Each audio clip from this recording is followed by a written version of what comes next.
Ladies and gentlemen, yes, welcome to the Red Cartel with your boy Errol, live and direct from the Redmen TV Studios HQ headquarters. We're live.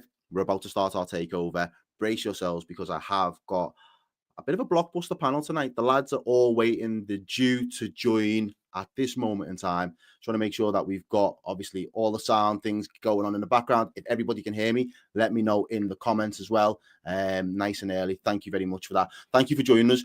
New concept, new ideas, new shows. So we will be bringing you some good vibes of a Friday night from now on. I'll be bringing in some new faces, some faces that you've seen all over YouTube on different various platforms by now, some household YouTube football names. So I will bring the guests out in a couple of moments' time. But first and foremost, let me know how you're feeling in the chat this evening, where you're watching from. Show us a bit of love, drop a like on the stream, share it. Let's get it circulating because tonight we start the takeover, ladies and gentlemen. I know Man United are playing in just under an hour's time, but we've got a blockbuster hour to just keep you guys posted as well. So without further ado, I would like to bring out my first panel for the Red Cartel, and they are joining me now. We have the lads. You can all take yourselves off mute now, lads. You can all take yourselves off mute and join the party. So tonight we have. I'll start with Dan Potts over there on this side. Big up man like Dan Potts. How you doing, buddy? You good? Bruv, pleasure to be on. All good. Great to see the lads. Smash the likes, hit subscribe. Let's do this. Fantastic. Dan United there as well, representing. How are you feeling about tonight's game, Dan? I feel.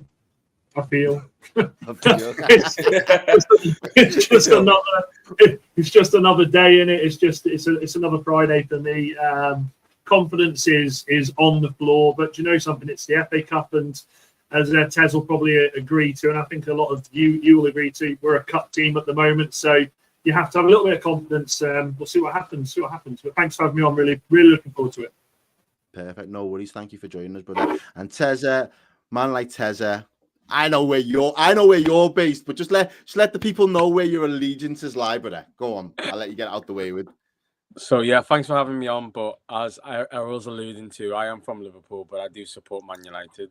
And I wasn't kind of forced to do it. It's been from day, so yeah, you probably heard me on other platforms before, so it's not a new thing for some people. But if you haven't, yeah, similar to Dan with the game tonight, I think there might be a little bit of maybe distraction because Van Nistelrooy is coming back to Old Trafford as well, so maybe that will help, and hopefully United can get a win. Yeah, fair. Well, we'll see. We'll all stay tuned. We'll all be watching that. Come on, let's be honest. That's the start of the weekend. Most of us in the chat are in the FA Cup this weekend. But for someone who isn't in the FA Cup, already got his sandals on, chilling in the beach, Dubai settings, it is man like halftime Hookz. What are you telling me, brother? How you doing? You good? Yeah, I don't know if I'd use the word good because I've had to hold a few licks over the last few days, and like you pointed out, we're not in the FA Cup. We're in Dubai. I personally think that we should be doing SAS training, but hey ho, we reward the team with holidays. So yeah, pleasure to be here. Hit them likes and yeah, let's get a show on the road, man. Brilliant stuff. And Greg, I said before, it looked like he was in a warehouse, gotten some packages on some cartel business. Real capo down there in the bottom. Man like Greg, big up yourself. Thank you for getting involved. But how are you doing? How are you feeling this evening? I'm sound, still buzzing after last night. Obviously, another trip down to Wembley for Liverpool. Going down with my dad on his birthday. Can't wait. Obviously, be there with a lot of my mates as well. Just happy that the new manager, Big Iron Slaughter's managed to, take us to Wembley on his first season. Not even a full season yet, and we're still making our mark on English football, and not only that, European football. So I'm very happy at the moment. Buzzing is right. We love to see it. And finally, last but not least, man like Drifty, as seen on Coppish TV. Big up yourself, brother. Thank you very much for joining us. How you doing? How's your day been? Everything blessed? I'm good, man. I'm good. Been looking forward to this for a minute. Glad to be here. Big up the panel.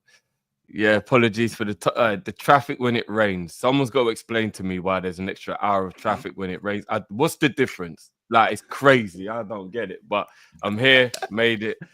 Let's do it, man. Big up. Let's get into it. Right. So hopefully now everybody is familiar with the panel. What I would love to do is get straight into our first segment tonight. Going to be a couple of different segments for you guys, ladies and gentlemen. So this first one really kind of is, it's in the thumbnail, so you should really be onto it by now.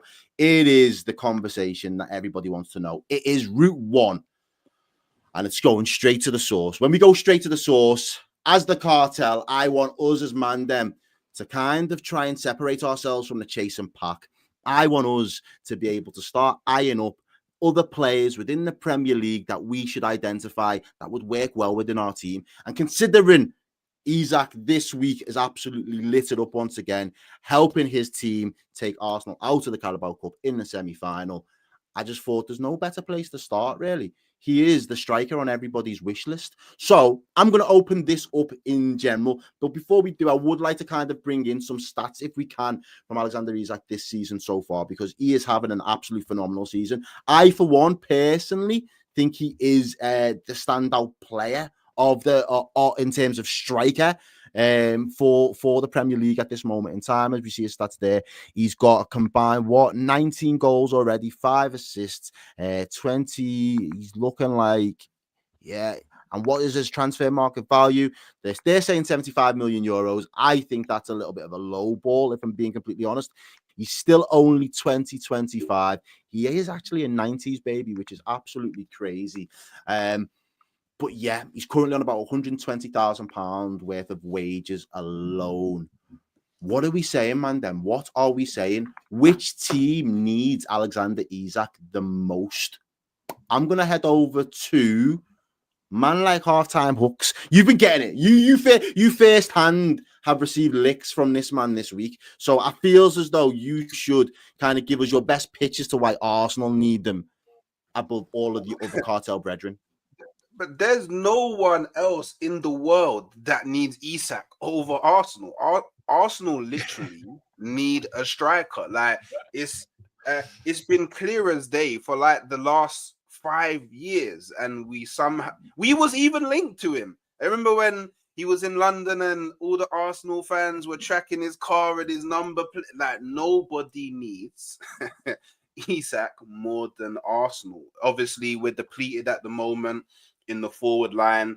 Even when everyone's fully fit, our forward line isn't clinical at all. Like, yeah, we get goals here and there. We heavily rely on Saka. We're currently heavily relying on Havertz for goals. It's not good enough going forward, especially if we want to challenge for the major honors and actually win them. And I'm just gonna throw it out there. He's the most Henry-esque player that I've seen in the Premier League since Henry. The way he drifts off the left, the speed, the technique, the shoot. Yeah. We all saw what happened in the Carabao Cup, innit? So, yeah, he needs to come to Emirates. Emirates is where he's needed the most. Emirates is where he will be loved the most. And I don't know, if he wants to become even more famous, whenever you join Arsenal, you get like an extra 200k followers as well. So that means more money in your bank. So yeah, come around these sides, bro. If you had to table opening bid, what's your opening offer to entertain it? Got to start 100 million, ain't you? Let's be real. They're not even gonna entertain anything. They're not gonna entertain anything under that. Newcastle ain't gonna even. I don't think he's actually attainable by any of us. I think Newcastle are just gonna say no. I think they're just gonna say no. Isak's gonna have to push for that move, man. But out of the 3 clubs, I think Arsenal are the one that need him the most. Where does Isak want to go? I'm not sure, man. I think if Liverpool are going to be winning trophies, he might be looking at that opportunity and saying, yeah, you need a 9, better than Nunes, better than Jota. He's the guy that can take you across the line again. And Arsenal were just trying to get across the line with whoever we can. And we're so desperate for a 9, man. It's crazy. I would absolutely love him. You know him. You know me, Errol. I want him as my number 1. I think we've got to be realistic, though, man. I think Newcastle are going to do everything they can. They're going to dig their nails in to keep this guy. And I'm not even sure that 150 tempts him, if I'm honest. I just think he's not for sale. And we see. I mean, every player's got a price, right? But for me, I think it's going to be very hard for us to get Isak, any of us. He's a top talent, mate. I mean, I've not seen Saliba get destroyed like that. I've seen him have bad games at 23. He got absolutely annihilated, man. Cooked. Really? So good, Isak. He's give Van Dijk headaches as well. So Saliba's not alone in that, and there shouldn't be no feeling of embarrassment by someone like Isak being able to, run rings around top quality defenders. Teza, I'll come to you. Does his injury record, in terms of his fitness and his availability, would that put you off from potentially going for him as a Man United fan? Not necessarily his injury record, because I think over this season he's kind of proven that he's been able to keep himself fit. I think the first 2 seasons was more to do with like an adaptability process, because obviously coming into a new league, the intensity of the Premier League is different to La Liga, and I think he was probably just still adapting to a new environment, whereas this season he's very much been the number one man for Newcastle whenever they've needed him. I think for United it's a little bit different, because 150 is probably United's whole budget for the summer, so that's not necessarily in our remit. I would say Arsenal are probably the team that needs him the most, but similar to what Dan said, it's difficult because most of these teams have to also think about the other signings that they might potentially need to make. So can they really just put all their eggs in one basket and just go for Isak?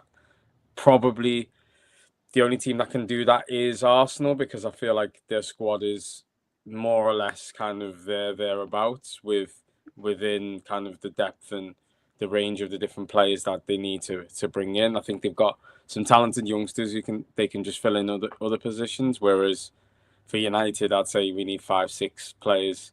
And for Liverpool, it's a little bit different, because I would say Liverpool don't normally, I know they tried it with Nunes, but they don't normally spend and splash out on a superstar. They typically will sign one, and then over the years they grow and they've developed. So it'd be a different strategy for Liverpool. Yeah. So I would say Arsenal probably the most likely, but it will be difficult. I heard that. Drifty, there was a comment there that just come up, and I'll bring it back up, say Ryan Mental saying 50 M's plus Nunes. What are you saying in the summer? Do Liverpool, first and foremost, do we need Alexander Isak? And would you consider letting Nunes go the other way potentially to secure the deal, secure the bag? What are you saying? Everyone needs Isak. You know what I'm saying? So yeah, 100%. I'm not opposed to an upgrade. I stand by Nunes. I love the kid. I know he's not as good as we thought he was going to be. But there's just something about him that I will always defend him. And I think he gets downplayed for what he does do. He has his faults, don't get me wrong. I'm sick of talking about him. Everyone's just constantly going on about it. But he still scores winners, has a good impact off the bench. So I think he's a good squad player. Would I swap him for Isak? Yeah, I would. I don't think Newcastle would take that, because I think Nunes is going to be like Diego Forlan.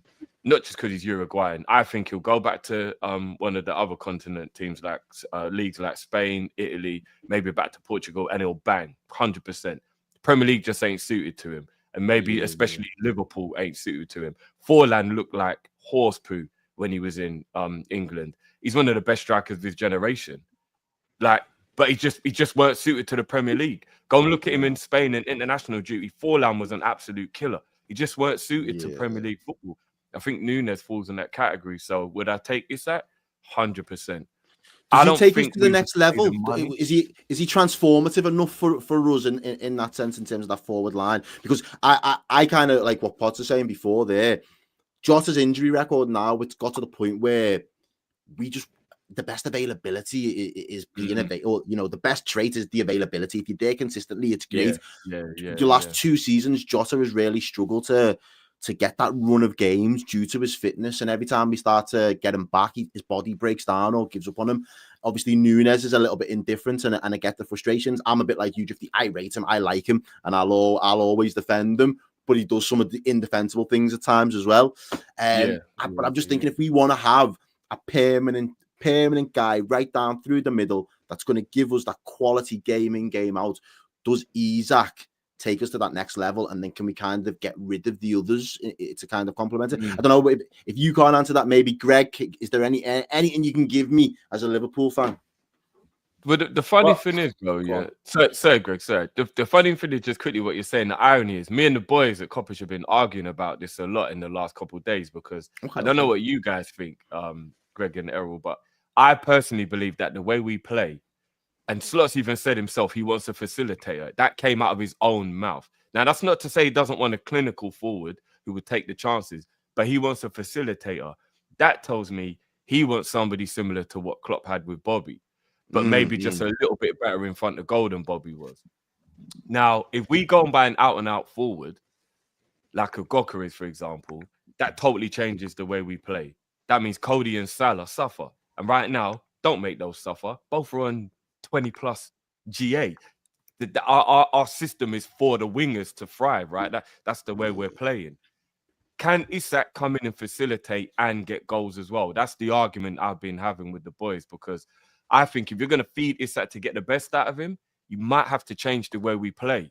And is Slot going to want to change the way we play? And if you don't change the way we play, Isak's going to be doing kind of like what Diaz does at the moment, maybe. And then what's the point in paying 150 mil for him when you're going to ask him to do what he isn't doing, which is why you want him? So I'm a little bit like, I'll take Isak all day long, but it's someone like João Pedro, who's my favorite, who I want, more suited to Liverpool because he is a facilitator, but he's clutch when he needs to be if there's that opportunity that arises. So it's a techie one, and that's half the price. You could probably, I know Brighton are tough to negotiate with. You get Pedro for about 70. You're going to have to pay at least 140 for Isak. So, yeah, I'm a little unsure. Yeah, I think Liverpool should go for João Pedro. Yeah, I think Liverpool should go for João Pedro. I wonder why you're saying that, Potts. I wonder why. I think he suits the system more. I agree with Drifty. Yeah, I agree with Drifty. No, he does though, Dan. Greg, off the side, he's not as good as Isak, but he does suit the way Liverpool play more. I hear it, man. I hear it. That's a question that I've asked a number of times so far this season. What is Slot's ideal number 9? Like, I don't know, which is why I'm asking the question. Isak's numbers are undeniable. Right now, for me, he feels as though he is the best number 9 in the league. He does more for me than what Haaland does. Haaland is an absolute freak in front of goal and will bag for days. But in terms of his all-round play, I feel as though there's more to kind of get out of Isak than the likes of somebody like Haaland, and he's just doing a little bit more than the likes of Havertz, probably a Nunez, probably a João Pedro at this moment in time. So it's all round game for me is the most rounded. But Greg, we'll come to you. What are your thoughts on the situation? Well, I think it goes without saying really that the club that need Isak the most is Arsenal. You know, the club I think he'd thrive at the most, Liverpool. And obviously the club that would ruin is United. I just think if Isak was to go to United, that's not even a dig. I'm just saying if Isak was to go to United, I just think he's just going to turn into another one of them players like a Cavani. He's just there for the luxury, but like, oh my god, Cavani banged for United, though, you know. Cavani, but he weren't Cavani though, lad. Do you know what I mean? Like he was already past it at that point. But for his age, he was the only one who turned up. I didn't want Cavani to go to United, by the way. Ronaldo coming back, you know, he'll just be another one of them luxury players. Oh look, we've got whatever, right? That's all he would be. You know what I mean? For United, it's a lot more than just getting a goal scorer up top. It's like having a natural... Because for a goal scorer to be a goal scorer, you've got to have a team around him that plays to his strengths. At the end of the day, a goal scorer has... The only reason they're going to be effective is if everyone around them plays to their strengths. With Arsenal, I think... Well, here's this question for you then. Let me just throw this in. The question then is, if Salah doesn't sign, is it easier to get a goal scoring centre forward or replace somebody like for Salah then? It depends. It depends what you're going for, though, innit? Really, like it depends. Are you going to play Diaz on the right, or are you going to play Gakpo on the right, or like what kind of? Are you going to keep going with the same system, or are you actually going to go try and find like an actual Salah replacement? Because you can always just say, "Oh, great, Salah's gone. Let's just get Isak in." But then that doesn't answer the question of but there's still an empty right wing space where Salah once was. You know what I mean? So it's one of them. Like as I said, I think the team that need them most is Arsenal. I think Arsenal will get the most benefits as a club and as a team from Isak joining. He will take them to the next level. He will make Arsenal more than just a competitor. Yeah. You know, he'll actually make an Arsenal a challenger, not just a competitor. with Liverpool, I think, look, we've seen it this season. We're already in a final. It's it's February. We're in the first final of the season. Slot's first season. We're already showing the signs that under Slot we are winners. You know what I mean? We've already got them signs. It's not like signing Isak will take us a step further. It's like you can always get better, but it's not like we've already achieved that final step with Slot. We've already gotten to that point where it's like, look, we are showing that we are the top. We are the team that is going to be competing for everything. We're the team that's going to be in the finals. We've already got that. So Isak joining Liverpool it's not really like a game changer for you. I do agree with Greg. I think that Liverpool are kind of there with and we're about Isak. Arsenal, I don't think are going to get across the line unless they get an Isak signing. So therefore, I agree with Greg that he's the most important piece of the puzzle. I don't think that Isak coming to Liverpool means, now Liverpool are ready to win trophies. I think you're going to win trophies without him. I don't think Arsenal can without a proper out-and-out striker. And a lot of people say that Arsenal might need to change their system if they bring Isak into the club. I'm not going to disagree with that. I don't think that our managers managed to get anything out of any form of striker since Aubameyang, if I'm honest with you. So I look at what Isak can do at Arsenal, and I just think, that's the sort of talent that would take us across the line. And it's not just Isak that we need, by the way. There's other players as well. But I think with Arsenal right now, if Isak is the one that we all want, I personally feel like as long as Newcastle get top 6, I think they're going to stay for another year at least. But I think there will be a time where a lot of clubs are going to come in for him, man. And I would love him. I would absolutely love him. Okay. Dan, I'm going to come to you before we move into the next segment. What are your thoughts, Man United? Greg there suggested that Man U would ruin Alexander Isak. There's not a lot of players Man United wouldn't ruin at this particular moment in time. But do you believe you could get the best out of this player? Or he could bring his best version of himself to Old Trafford?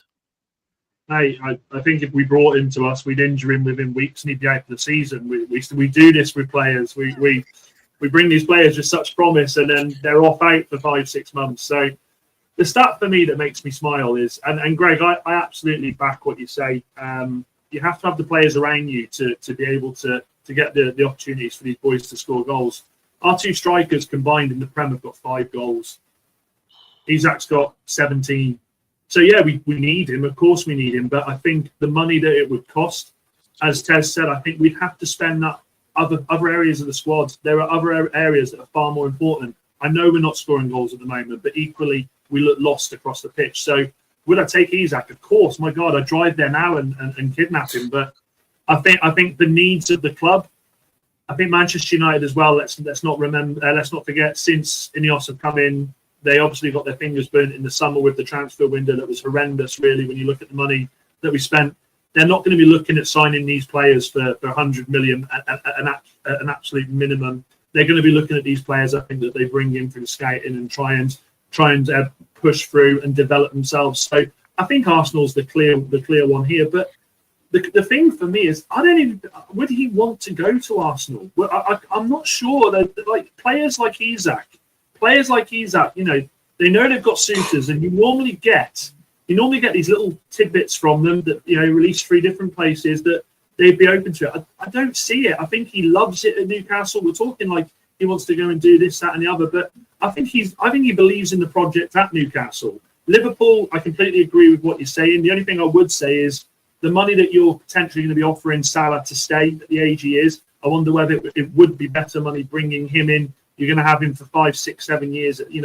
He's entering his prime. So I'm not so sure. I think every club needs him. I do think every club needs him, but I don't see him going anywhere, if I'm honest. Interesting. Well, let us know in the comments, out of the 3 in the Red Cartel, who needs Isak the most and who is most likely to get him.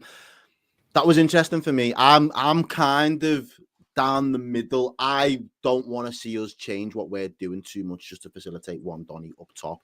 I kind of like the way that Liverpool share the goals around, but I would love we've said it a couple of times on the 12-man podcast, but when you get a player and you just stick your chest out in terms of your rival team wanting them and being able to just say, bring him to our yard instead.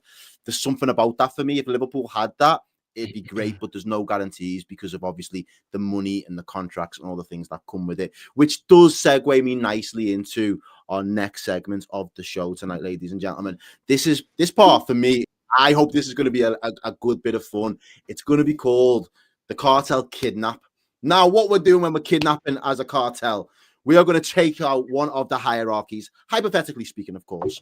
And today, because we are on Redmen TV, because we are a Liverpool first fan channel, we are going to look at the business that needs to be done by one Michael Edwards. So as a collective, lads, I want us to put our balaclavas on, get up to Anfield, go find man, bin bag him, tag him, and bring him onto the set. And essentially say, yo, dog. That's the wear a balaclava in Liverpool anyway with who he supports. Yo, he's got it already. So the ammo is, I want the lads, obviously, I want to hear from our Arsenal and our Man United reps first, purely because you guys are looking at it from a different lens than what us Liverpool fans are. So I'm just interested to get your thoughts. Liverpool were inactive in the January transfer window. We didn't make any signings. Couple of outgoings on in terms of loan situation. I think Jaden Dan's was the last one. I think he went up to Sunderland, but there was no business coming in. Did Liverpool need to do it? We've had apart from Casey, we've done only 10 or 11 million pounds worth of business this season. All right, on the pitch, it's looking good, but there's the big question marks around the three main guys for for contracts, I should say. And then finally, moving into the summer, there could be more work that needs to be done. What should be a top priority for Michael Edwards? And I'll open the floor to the non-Liverpool lads in the chat. As you see with Liv, it's a weird one, because I think that if you guys already knew 100% what's gonna happen with the contracts of Trent, Van Dijk, and Salah, then I feel like you would have made movements in the window.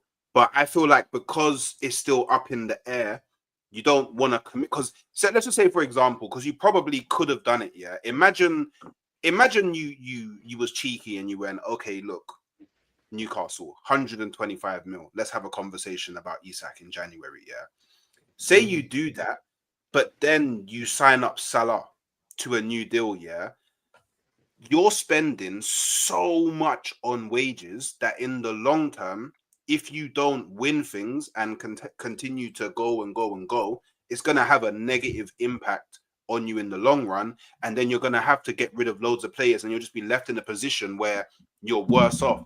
So I genuinely think that Slot's come in, and I feel like because Slot's a manager that he's used to managing teams without spending the most amount of money, this is the best squad of players that he's ever had in his managerial career. Like the best squad of players. So to him, it's like, oh, I'll hit the jackpot. So he don't really mind about making signings. And I think you're going to wait to see what happens in the summer. Yeah. And then it's at that point, you guys will splash in like ways that your fan base could never have ever believed. So you think we're going to rise the bread? You think FSG are going to rise? I think you're going to rise. I think you're going to rise of bread. Yeah. But now there's also the other angle of it, which is you're in arguably the strongest position in the league that you've been in since you won it. Yeah. Yeah. So why wouldn't you just go out and just add to the squad a bit? Just to be confident that, cool, if someone does get injured, hopefully not, touch wood, all of that, you've got someone there in the background that can just step in and carry you on. So I do feel like maybe your board is resting on their laurels, but at the moment, does it matter? Like, you're probably just going to breeze through the Champions League, breeze through the FA Cup, breeze through the League Cup, probably breeze through the league. So you're in a position of power. You don't really need to make those type of decisions when you're in a position of power, and you're not chasing anybody. Teza, do you agree? Do you agree with this? Go on, sorry, Dan. So, no, I was just going to say, and I think in the January transfer window, if you had have gone out and spent, and by the way, I think you should have. I do personally think you should have bought. But if you had have gone out and got a big name player, you've got three players there who are locked in contract talks. One of them who we know is complaining about the money they're on. You bring in a big boy on big money, well, then you're playing straight into Salah's hands there. You're playing straight into Trent's hands there. What offer you were looking at before, you're going to have to up that because they want to be the big boys of the club. They want to be the big cheese there. Do you know what I'm saying? The other thing I will say is, I think what Hookz said there about you should have brought people in. I do think you should have brought some in to bolster that squad. And I say that for a couple of reasons. Everyone's going on about, you need to make sure if the 3 go, you need to replace them. Nobody's talking about Robertson in this either. Robertson has been a loyal servant for Liverpool for a long time. He's been a great left back. I love his shithousery. I love what he does on the pitch. He had those 2 or 3 seasons where his assists and his contributions up top there were fantastic. But that's a big player that I don't hear you talking about replacing. Tsimikas, if he was going to be the boy to do it, this was the season I think that he'd have been playing every game and you'd have been sort of bringing Robertson in. So I think you needed to perhaps bring and bolster some in. The old saying is, and Tez, you know, you're the United fan, you'll know this, you buy when you're at your best. And I think you have to make sure that you don't fall into the category of what Man City did this season, which was they said, you know what, we've got the players, we're fine. You don't want to be in a situation in the summer where if heaven forbid, and I hope it does happen as a rival fan because I'm sick of Liverpool winning stuff, but you don't want to be in a position where all 3 go. And I don't think for a second all 3 will, but if the worst happens, if the worst comes, all 3 go. Well, that money that Hookz is talking about you spending big on, you're going to have to spend big straight away to replace them. That's without even bettering the squad that you currently have. That's without even talking about the left back. So I think this January transfer window was a massive crossroads for Liverpool, and you have to make sure in the summer that if you've got the scouting going on and you already are identifying the players you want to come in, these guys have got to be the right guys. Simple as that, because it could fall flat on its face, 100%. Teza, what are your thoughts? Sorry, Dan Potts. Let me just go to Teza there quick. What are your thoughts on that? Well, I kind of agree with what Dan was saying about the crossroads in January. I think Liverpool probably reserved their money for basically Salah, Trent and Van Dijk. And I do actually think Trent is the one who's most likely to leave at the end of the season. I do think he won't sign a new contract. I think the law of going to Madrid is going to be far too glamorous for him to kind of turn that down. But at the same time, Liverpool are kind of funny in a sense because they actually have a good core of players that Klopp kind of brought in slowly over the years, signing, Gakpo and McAllister. And I think you've got a few talented players on loan, like Bajcetic, etc. So Conor Bradley's going to come through at right back. So I do think they'll identify 3 players, 3 positions, one being left back, one probably being some sort of attacker just to kind of bolster the attack whether Salah stays or goes, and then potentially a midfielder because, you tried to get Zubamendi in the summertime. But I think based on how Slaughter's kind of used in midfield this season, he'd be happy to kind of bring Bajcetic back and then probably give Elliott a few more minutes and probably rotate with the starters that you already have. I would say also in terms of signing players, Liverpool are a funny one because they're almost one of those teams that, yes, every fan wants new players and kind of it's exciting to get new players, but they've always had, especially in the Klopp, a tight-knit group. And because they've had a tight-knit group, everyone knows what they're doing and they kind of improve year on year. And I think they're not really the type of team to go and sign 4 or 5 because it will kind of break that kind of squad harmony that you have on and off the pitch. So I genuinely could see a situation where the Liverpool 11 come the start of next season in August is the same, but maybe you sign a left back like Kirkes, like people are saying, and maybe you have someone else who's going to be kind of a hybrid right winger striker, but they might not start yet because Salah's still there. And I think then you just go again with the youngsters that I mentioned. But I mean, if I was a Liverpool fan, I wouldn't really be stressing in terms of trying to get glamorous signings. I think sometimes I know it's rich for me to say. You don't spend enough time in the Liverpool sphere or there because they constantly seem to be having a meltdown that FSG aren't doing enough, and that just seems I see it, and to me sometimes. Carragher talking saying Liverpool need to sign someone, etc. But realistically, if you go out and sign those players, where do they play? Do they even play? Do they sit on the bench? Slot's not just going to disrupt everything that's happened. So, there's adaptation period. We had this conversation on the 12th man the other day, Dan Potts, and I got it, both battles from pretty much 90%. I think it was only Billy that was kind of in agreement with me or my train of thought. What am I not seeing, Potts? What is it that I'm failing to see with what someone like Michael Edwards should be doing right now if he's kind of the head honcho, he's calling the shots, he's doing those deals, he's overseeing the project going forward? What is it that I'm not seeing? So I don't know if you're failing to see something. I'll take it back one, right? If we believe that FSG and the Cronkies are going to slap 150 million pounds down on Isak, that's almost as laughable as asking Tottenham to win a trophy, right? In my opinion, right? Real talk. Yeah, none of these owners are slapping down any money like that. So as for Michael Edwards, in my opinion, I look at the Liverpool owners and the board, and I think they're a disgrace. I've got to be honest with you. I'm not saying they're a disgrace because of what they've won, because you've won trophies, and I'm jealous of the trophies you've won in the last decade as an Arsenal fan. But I look at the situation of your three best players that are all going to go potentially and go, see you later. It's been a pleasure in the summer. And you're going to get zilch for them, all three of them. That is an absolute criminal offence. And heads should roll if they haven't already for that. What I don't quite understand is there's a lot of Liverpool content creators that I do work with that are like, well, you don't understand the circumstances behind the scenes, Potts. No. Do not give them an excuse for what they've done here. Because I would be livid if this was my club. And trust me, I've been there. Yeah? You've been there. I was going to say, you've been there. You've run contracts down and I for was some big just players as in the livid past. as I would be if I was a Liverpool fan now. Trust me, I'd be absolutely head exploding moments.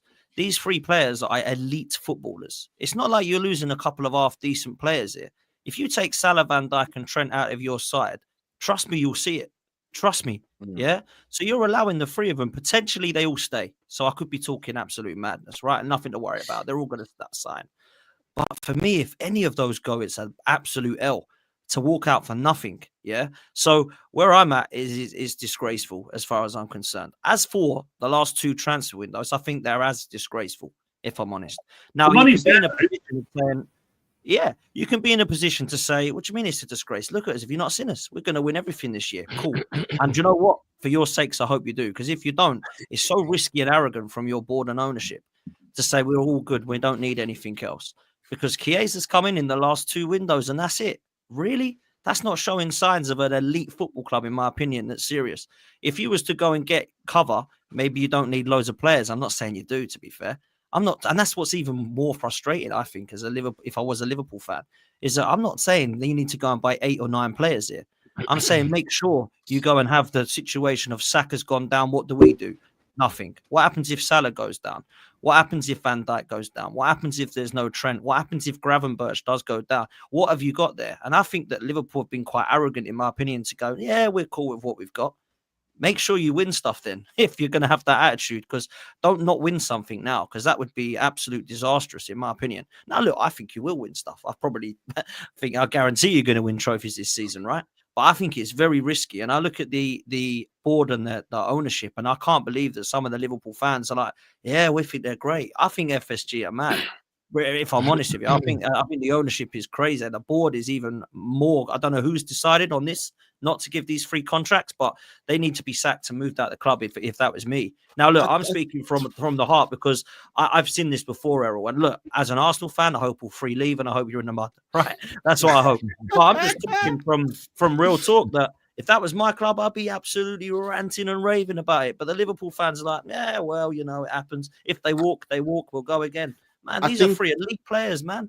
I think I think obviously with there being American owners, it's one thing because we've all got our fair share. We're all owned by American owners. Well, pretty much in terms of majority shares. I think from a Liverpool's perspective is if the situation, if we weren't challenging right now and at the top, I think there would be a lot more concern and worry, and I think the voices would be getting louder and louder about the contracts.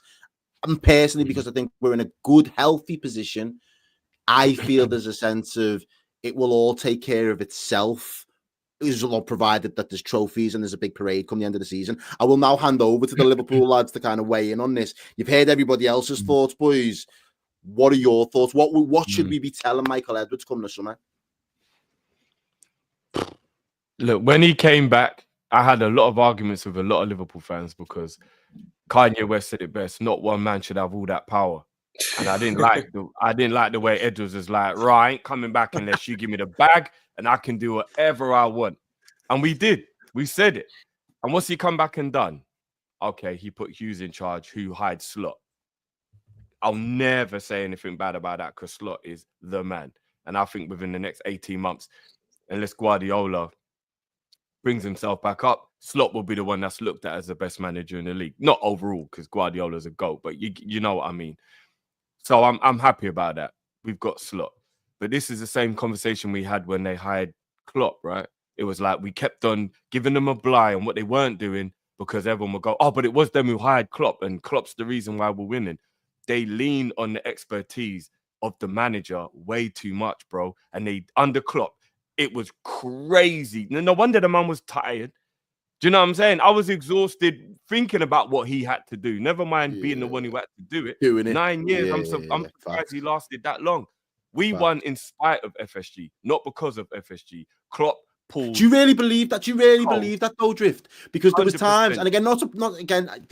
I get what you say, but there was times when Liverpool had to rise the bread, and we had to find creative solutions to coin an Arsenal term in order to facilitate it and to do it. And I think from a point of like Coutinho going and then getting Van Dijk, getting Alisson, I think they knew they had to make those signings if he was going to go to the next level. He didn't rest then. But that's the problem, though, bro. It's the money was coming in to allow them to do it. Now, I've never ever once said FSG don't spend what they make. Generally speaking, we do. Do you get what I mean? So and there's some good things about FSG. I'm not one of them like, oh, they haven't done anything good. Get them out, get them out, get them out. No, but I am FSG out because they're not ambitious enough, bro. That's the problem. We won the Champions League. Do you know who we signed, bro? I know you boys know who we signed. We signed 16-year-old Harvey Elliott, 16-year-old Sepp Vandenberg, and we went to the park and found Adrian practicing with a man walking his dog. We just won the Champions League, boys. We was defending champions. We had no centre-backs. Virgil, Matip, and Gomez were all out for the season. Not for a little while. They were all out for the season. They got us Kabak on loan. And I can't even remember. I'm just going to call him the hologram from the championship.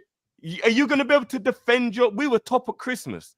And we ended up just about getting 3rd or 4th place because we couldn't maintain, because they took it for granted. We just won the league. It's all right. We have a little time off. Doesn't matter. They don't invest unless they have to. The only reason last season's midfield rebuild happened is because Saudi came in with that money, took Hendo and Flacco, and they were forced to. Otherwise, we'd have probably only signed McAllister and Soboslai. Do you get what I mean? Like, they don't ever do what it takes to be the best. They do what it takes to compete, to get top 4, to keep their portfolio ticking over. They want a basketball team now. They've got the hockeys. They've got the Penguins in hockey. They've got the Red Sox in baseball. They're just portfolio collecting. That's all they're doing. They just want all the Pokemon clubs. Collecting, They're just out there, got to catch them all. That's all they're doing, bro. You know what I mean? Stones, man. I feel like I'm back in school. Infinity Stones, yeah. The thing you're saying there about the money as well is like we've seen these bids go in for Caicedo. We've seen these bids go in for Zubimendi. So it's like they've got it there. You know, they've got the money to do it. I don't know what they're waiting for. I know they had their fingers burnt because everybody believed that Bellingham was going there, and if he'd have gone there, my God. But it's kind of like, what are you waiting for? You know, I don't get it. It's like are they waiting for their ducks to get in a row? And I go back to what I said before. You don't want to be in a situation where you're then chasing the pack, because people will spend this summer.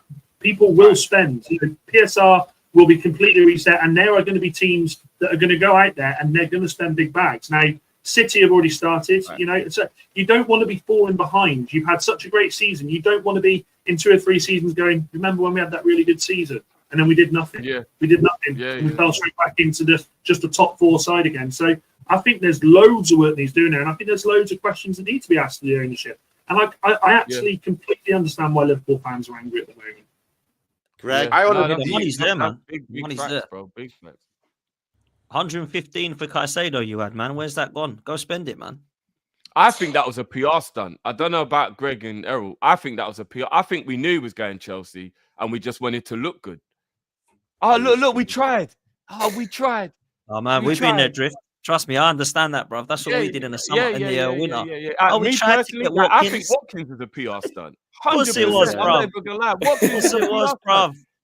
Don't even talk to me. Because it was. Only Chelsea and Man United spend the money that they say they're going to. If Chelsea or Man United make a bid, they're going to spend that money. Whether they have it or not, they'll spend it because they're the type of clubs that are like, F it, let's do it.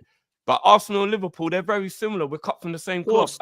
PR this and maybe next year that and rare. It's always next summer, man. It's the summertime, man. It's like that Will Smith song. I keep singing it. Summertime. That's all we talk about. The Cronkies are just absolute disgraceful. FSG and the Cronkies are the same, man. Honestly, they lack ambition. Dan, you're talking about summertime. We only got Chiesa. That's all we did, bro. And I love Chiesa, but a half-cropped Chiesa is all you get? Nah, man. What we doing, man? Come on. What are we doing? We'll take him to Steve. We'll take him. We'll take him off Fox Chiesa at United. Hey, as I said, Errol sticking up for these billionaires, man. Tell him. No. Don't get it twisted. Don't get it twisted, Pot. It's not necessarily sticking up for them. I just seen the writing on the wall from when they signed Arne Slot as a head coach. I didn't expect us to be going to break the bank when we was doing those type of settings. But what he's got us so far, I can't knock and I can't complain. In the summer, it's a different conversation and another conversation that needs to be had. But Greg, you tell us, what are your thoughts? Where do you sit with it? Because lad, you go home and away, you're putting your hand in your pocket almost every single week to follow this team around the country, around Europe. What is it that you want to see from a match-going fan's perspective, lad? What is it that you need FSG to be doing? Lad, I put my hand in my pocket more than FSG after this season, you know what I mean, lad? Been going Europe, been going all around the country. I've been the South Coast, yeah. It's far too many times. 7 I'm times. going again on Sunday, right? I can't be bothered going back to the South Coast, right? Do you own that warehouse? You know what I mean? Like, Do you own I've that been all around. You know what I mean? But with me, the thing is about being at the game is that FSG's never spoke about. It's always just you're there at the game. That game's the thing. It's the most important thing of the topic. You're there, you support the team, you get off. Then you have your pub combos. That's always how it goes at the match. So I don't think match-going fans really talk about, transfers or signing or the owners or nothing. It's never a topic of convo on the coaches. It's never a topic of conversation in the ground. However, from like a social media point of view, because I'm on there a lot, so I'll see loads of it. Yeah. Personally, for me, this season, I was never expecting massive signings. Do you know what I mean? Like I was never expecting Liverpool to go out and spend 100 million slots first window. In fact, I was surprised to see that we even signed Chiesa. So I always think to myself, look, this season, Slot's come in, right? He's inherited the squad that Klopp's given, right? Let's see what he can do with it. Let's see what players he likes, what players he doesn't like. He'll get rid of the players that he doesn't like next summer, and he'll keep the ones that he does like, and he'll replace the ones with people that he might be scouting, or the team above him will be scouting, whatever. You know what I mean? So for me, I was never really keen on like making mega signings this season because look, Slot needs to implement his club culture and his style on the team first. Do you know what I mean? Like that for a manager to have such longevity, they need to install a club culture on the current players before even thinking about X, Y, Z. You know what I mean? Klopp said it best when he first joined. He joined in October. First transfer window was January 2016. Klopp gets asked, so you're going to be thinking about any new signings? He answers, our injured players will be our new signings. That, for me, was a big sign that Klopp, more than anything, wanted to install his club culture. Now, we can go back to the owners about that. We can obviously say, look, the owners aren't spending enough, but ultimately, it does come. Spending will obviously come from the manager's intent. If the manager says, look, don't want nothing, the owners will obviously go, we're not going to spend nothing. However, the problem comes when the manager quite clearly says, right, I want him, and him, and probably him, but we don't need to worry about him. And the owners kind of go, look, we're not going to get you them, it'll be too expensive, so we're going to go for this guy instead. That's when it becomes a problem. And we've seen that a fair bit at Liverpool. We have, especially in the 2021. I've got a question window. to the Liverpool fans. Yeah. Go on. A question to the Liverpool fans, because obviously United used to do something similar when they were good in the heydays in the 2000s, late 2000s going to the 2010s, where Sir Alex would always kind of keep on top of the team by signing like young, talented players. But we were really lucky because we had the class of 92 who were always there consistently. Liverpool, obviously, in the past 6-7 years, this is the best period they've had whilst being in the Prem. But I know you're talking about signings, what level of signing are you expecting though? Because if you're going to sign a player to come into your 11 that you've got, you're talking about some of the best or potentially best players in the world, because Liverpool's 11, barring maybe left back or up front, everyone else is very difficult to improve. So do you just want signings because you haven't had signings, or is it a case of these players who you think can improve that 11? Because realistically, you've signed Mamadashvili as well. He's a goalkeeper. He's going to come in. Some of the, like I've said already, the young players you've got are the players who are going to fill in instead of the signings. So it'd be interesting to know what before I let the Liverpool lads come back in on this. I'm going to obviously bring up the super chat there first and foremost. Ozan Kabak, yes, he played centre back. Our first super chat for the Red Cartel. Thank you very much. Big up yourself. Just big up man like Drifty, and shout out to halftime Hookz as well, because he's been cooked. But I will come to you, Hookz, dead quick. Do you think there are players in there that can improve this Liverpool squad outside of the left back and outside of the striker position? Do you still think there can be players that can improve this overall Liverpool squad? Oh, 100%. Like more so first 11 though, not squad. More so first. Okay, 11. first 11. Okay, yeah. Oh, first 11. Yeah. So okay, so if it's first 11, then I think personally, probably just a 6. In my opinion. And you think I can upgrade on Gravenberch?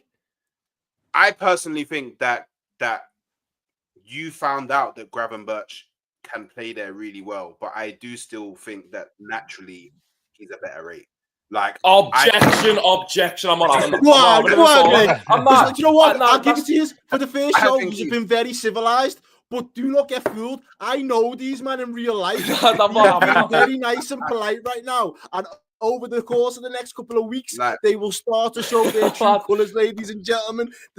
All the civilizeness will go out the window. But go on, that's a good objection. I'm not having that, me. Look, I got absolutely cooked by my mates, right? I remember this day very clearly, mate. I'm gonna bait them by the names as well. My mate Louis and my mate Paddy were on the bus to town from college, right? And we were just going home.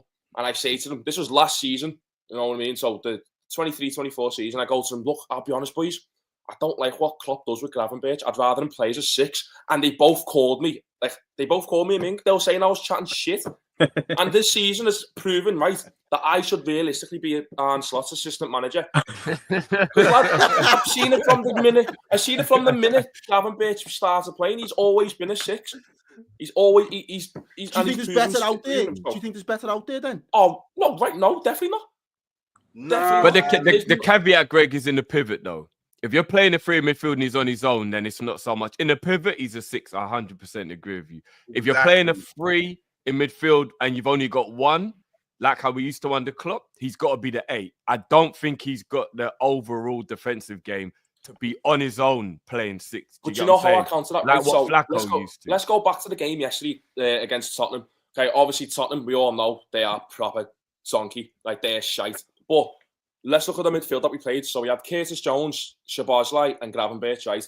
I'll be honest, I hate saying it, especially because Curtis Jones is a local lad. Curtis Jones was out of his depth yesterday, completely out of his depth. Szoboszlai struggled to get into the game until maybe 25. Maybe when he scored that offside goal, he weren't really in the game. You know, he was playing like he had spider legs. You know, like he weren't really on it. But you know, the person who was on it from minute 1 was Gravenberch. The only player from minute 1 in our midfield was Gravenberch. He brought Szoboszlai into the game. He brought Curtis Jones into the game until he got subbed off. When McAllister came on, we all know McAllister's class anyway. I'm shocked you're saying that, you know. But Gravenberch is the reason why our midfield was held together. And so someone said in the comments, like, Szoboszlai struggled. No, I'm not saying he struggled the entire game. I'm just saying he struggled to get into the game. It's like with the first 15, 20 minutes, he weren't really, he couldn't get his feet right. He was misplacing a few passes. I'm shocked. I'm shocked. I'm not going to all 3 of them played well. I'm not. I'm quite surprised. I think Jones played well. I was just saying that they all played well. But it took the other 2 a lot more time to get into the game. Whereas Gravenberch was just on it in minute 1, and he was ultimately the one who got both of them and eased both of them into the game itself. He's been outstanding, 100%. He's been outstanding. Do you know what it is? Do you know what it is? Yeah. This is what it is, yeah. You could have played Gravenberch in that game yesterday alone in the midfield, nobody else, lose 2 men in the midfield, and still overpowered Tottenham's midfield, innit? Because that's just how dead they were. That's how good you was, innit? But what I'm saying is naturally, his natural like best traits as a footballer is better suited to him being an 8.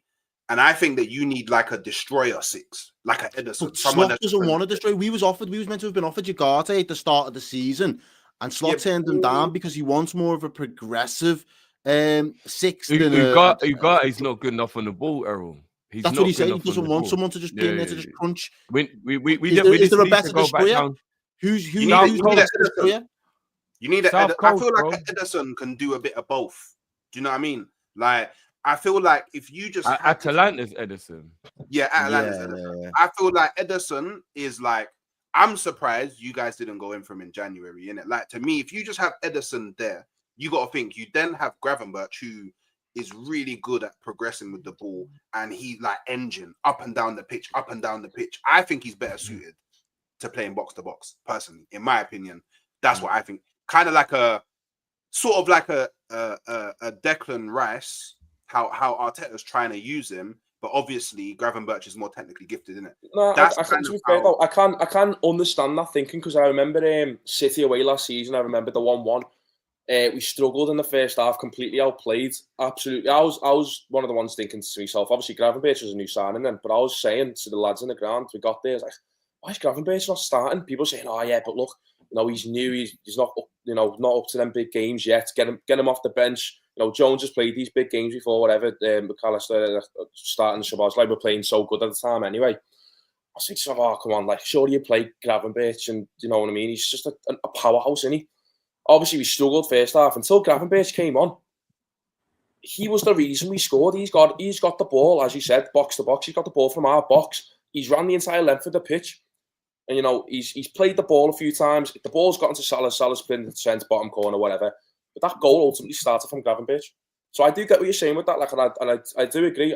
He's got multiple kind of attributes to his game. He can play in any different position. I think there's only 3 positions that Liverpool upgrade upon in their first 11. Left back, I'll say the players will be easier. Robertson, I think he's been unreal, but I think his day is coming to an end. Szoboszlai, for me, I think you can find an upgrade, and I do rate him, but I think you can find an upgrade. And then I do think, as much as I think he's an absolute killer, he's made of glass, Jota. So I think the 9, the kind of creative midfield, and the left back, that's it. The rest of your team is sick, if I'm honest. Well, I mean, you could say left wing, but I mean, Gakpo's come into the mix now and is doing well. Diaz likewise. So maybe you would some people might want another left winger, but for me, I think you're letting FSG off the hook there, Dan Potts. If you say there's only those in the areas, though, you let them off the hook. I tell you how we. No, but you're misunderstanding what I'm saying then, because they've done none of that. Yeah, none of that. That's why I did say they need to. I'm not saying go and do 8 or 9 positions. I said that. Go and do that 2-3 positions. Get that squad tweaked, man, because it's there to be. Look, you're doing well. It's not like, oh my God, Liverpool miles out here. They need 8-9 players. That's why I think it's even more frustrating. Surely, but maybe I'm alone. And I don't. What's the solution then, Drift? I don't think Slot wants a destroyer. I think he wants someone who's got a very good defensive nous, but who's also good on the ball. And I think that's why someone like Ugarte he wouldn't want. I hope and pray that Liverpool scouting is listening, and they're looking at all the hashtags I'm putting online, and they're smart enough to understand. You just go down to the South Coast and you take Belieber. That kid is unbelievable. Yeah. If we go and get Belieber, put him next to Gravenberch, and then push McAllister into the 10, and then Szoboszlai can become a rotation player in the squad, our midfield will cook the F out of the rest of the league. While you're down there, get that Kirkes. While you're down the South Coast, man, get that Kirkes as well. Trust me, he's a baller. He's a Man United fan, though, isn't he? He wants to go United, so I don't know. He's not really feeling it. Errol, did you know, just quickly, a little fact for the panel. You know, other than Burnley, FSG are the only owners in the entire English pyramid who don't invest their own money. Do you know that? No, the Cronkays as well. No, Cronkays invest their own money, bro. They have in the past. If FSG, we're not even joking when we say Gregg has put his money, his hand in his own pocket more than the owners. Burnley are the only other club. How are we letting them get away with this? Burnley are the only other club in the entire English pyramid whose owners haven't invested money out of their own pocket. FSG are actually getting away with murder. They actually, it's Burnley, Norwich, Leeds, and Liverpool are the only teams to make profit. That's crazy, man. That's crazy, That's isn't it? mad. That's crazy. Wow. That's mad. I did not know that. So yeah, that is a mad stat. But ladies and gentlemen, this has been the first episode. There was a little bit more planned, and maybe we'll bring some of those segments into future shows. But actually, I kind of liked where tonight's show went, to be honest with you. I thought the cartel kidnap did its thing, and I also thought that we kind of got a bit of an understanding of where Isak should be going, maybe, if Arsenal can rise the bread in the summer. I've got one final super chat, so thank you very much. Brace DeVille says, enjoying the show, big up yourselves. Lads, I have to thank you all. Give you dead quick 30 seconds, run it. We'll go from Teza. Where can people find you, Teza, and your content? Let people know. Yeah, just X or Twitter at Tezki, and then everything else you'll just kind of find from there. Perfect. Dan United, what you got going on? 38-year-old man that's really, really miserable with life and goes on TikTok. that's what this club have done to me. That's what this club have done to me. Yeah, TikTok daily content, and also appear on the 12th Man's podcast as well. Thanks for having me on. Really appreciate it. And I love the fact that the only arguments we really had tonight were two Liverpool fans saying they didn't agree. That's why we love football, boys. That's why we love football. Happy days. Dan Potts, what have you got going on? Where will we be finding your content? Love, man. On all social media, Dan Arsenal 87. And Football's 12th Man. Come follow me, subscribe. Be great to see you over there. You'll see Errol and Dan and Drifty and some of the others, Hookz, etc., all on there as well, man. So big up to you, man. I've enjoyed it. It's been great. No, it's a pleasure, bro. Halftime Hookz, you're getting roasted right now. You're going viral. Where can people find this clip? Let them know. Let the people know. Right. So all of my socials are kind of messed up. There's halftime Hookz in some sort of variation in it, but there might be dots or there might be hashtags in it because I couldn't get the same name on all platforms. But head over to my YouTube, halftime Hookz. I'm on the way to 4K. Pretty much daily content. And yeah, a little bit of extra things you see on my channel that you won't necessarily see on every other channel. I try to keep it a bit fresh, you know what I'm saying? So yeah, come check me out. I appreciate all the support. And again, yeah, thanks for having me on. I really enjoyed the show. Love, brother. Greg, let the people know where they can find you. Right, so that's me out on the away end again today, this weekend? What? Oh, yeah. What? Doing up the away end this weekend, yeah. Oh, lad, sadly, 4 a.m. start on the Sunday going down. Oh, mate, 2 a.m. finish, work at 10 a.m. and next Monday, like, lad, it's a good thing we're good. You know what I mean? It's a good thing with the greatest team right now. That sleeping schedule is not for the week, lad. I can tell you that now. My heart bleeds for you, Greg. My heart fucking it's a hard life, lad. It's a very hard life. You know what I mean? It's a very, very hard life. But yeah, you can find me Twitter on. That's me on the screen there. I've got a link tree that's in my bio, so you can pretty much find all my other stuff from my Twitter, yeah. But my Twitter's the big one, so make sure you go follow that. Sound. A man like Drifty, last but not least, where can we find all of your content? Coppish TV. What you got going on, brother? Yeah, man. First of all, it's been a pleasure. I can see this show is going to be a hit already. Big up everyone. I will be on my channel, which is Drifty TV. From the upcoming weeks, I'm going to start getting back on that with some gaming, doing weekend reviews, all that kind of stuff. So big up everyone. Hope you come and join. And obviously, Coppish is the baby. That's where we do all our Liverpool content. We'll be back on Sunday for the game. So that'll be the next time we'll be live. We'll be on Sunday. But yeah, man, it's been a pleasure. Hope everyone's blessed for the weekend. Have a good one, man. Yeah, perfect. Well, big up everybody on the panel. Thank you very much for joining us as our guest. Thank you very much, Redmen TV, for allowing us to host. This is the takeover. This is just the start. We've got plenty more to come. Even next week, there might be new faces on the panel. And as I say, we're going to try and keep it fresh. We've got some good ideas, some good concepts. So stay tuned. Share, like. Please drop a like, because I forgot to ask. Now that I'm hosting, I kind of forget sometimes that there's certain things you've got to do with the YouTube. So yeah, please do drop a like, share the content, let people know that you enjoyed it as well. Leave a little comment, all of that good stuff. But enjoy your weekend. Hopefully Liverpool do the business. We'll all tune into Man U, I'm pretty sure now, and see what they do over the next 90 minutes or so. But yeah, from me, the lads, the Red Cartel panel, big up yourselves, and we'll see you all again soon. Over and out.